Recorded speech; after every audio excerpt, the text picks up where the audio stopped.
ایک شخص ایک دن جب اپنے گھر گیا تو اس نے دیکھا کہ اس کی بیوی اس کے چھوٹے سے بچے کے چھوٹے سے بستر پر اس کے ساتھ ہی لیٹی تھی۔ وہ شخص حیران ہوا اور بولا کہ اگر آرام کرنا ہے تو اپنے بستر پر لیٹ جاتی، یہاں تو اور تک گئی ہوگی۔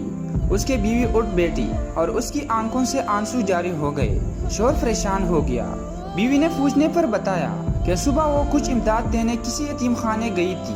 وہاں اس نے دیکھا کہ چھوٹے چھوٹے سے بچے جو ابھی کچھ مہینوں کے ہی تھے اپنے پنگوڑوں میں چپ چاپ تمیز سے لیٹے ہوئے تھے۔ وہ بہت خوش ہوئی اور وہاں موجود نگران خاتون سے پوچھا کہ آپ نے ان چھوٹے چھوٹے سے بچے کی اتنی شاندار تربیت کیسے کی؟ آپ مجھے بھی مشورہ دے، میرا بھی ایک چھوٹا سا بچہ ہے۔ اس نگران خاتون نے جواب دیا کہ ہم دعا کریں گے کہ آپ کا بچہ کبھی تمیزدار نہ ہو اور خدا اس کے لیے آپ لوگوں کو زندہ رکھے۔ یہ بچے جب یہاں آتے ہیں تو شروع کے دنوں میں بھوک لگنے پر اور ڈائپر خراب ہونے پر روتے ہیں، مگر ہمارا عملہ اتنا نہیں کہ بچوں کو انفرادی توجہ دے سکیں، تو ہم انہیں رونے دیتے ہیں۔ کچھ ہی دنوں میں انہیں عادت ہو جاتی ہے کہ یہاں ان کے رونے سے ان کی حاجت روائی نہیں ہوگی، کھانا ہو یا ڈائپر تبدیل کرنا۔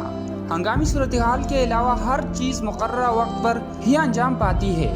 جب وہ یہ بات سمجھ لیتے ہیں تو ان کا رونا کبھی کم اور عموماً بالکل ختم ہو جاتا ہے۔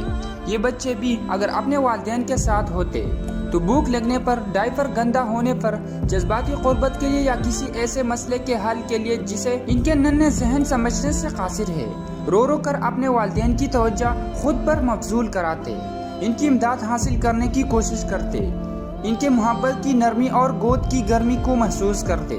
مگر کیونکہ ایسا نہیں ہے اور ہم خود بہت مجبور ہیں تو ہم انہیں رونے دیتے ہیں۔ کچھ دن بعد یہ خود ہی تک کر چپ ہو جاتے ہیں، اور اسی لیے جب سے وہ عورت وہاں سے آئی تھی اپنے بچے کے ساتھ لگی بیٹھی تھی۔